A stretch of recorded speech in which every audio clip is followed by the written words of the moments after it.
Целосна енергетска ефикасност на училишните згради во Свети Николе најавува тамошниот градоначелник.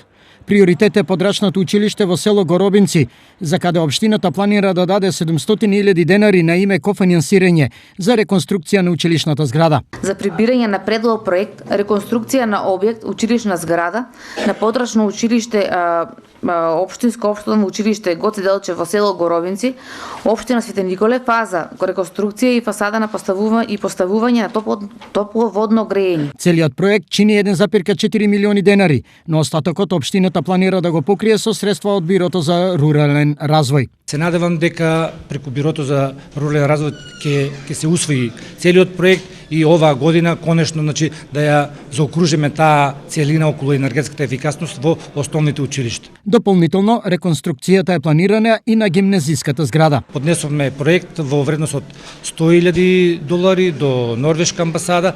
Се надевам за исто така за енергетска ефикасност и за замена на азбесниот кров во средното општинско училиште. Се надевам дека истиот, по мои информации, дека ќе биде усвоен и одобрен оваа година. Свети Николе е лидер во регионот кога во прашање енергетската ефикасност на објектите, но и уличното осветлување.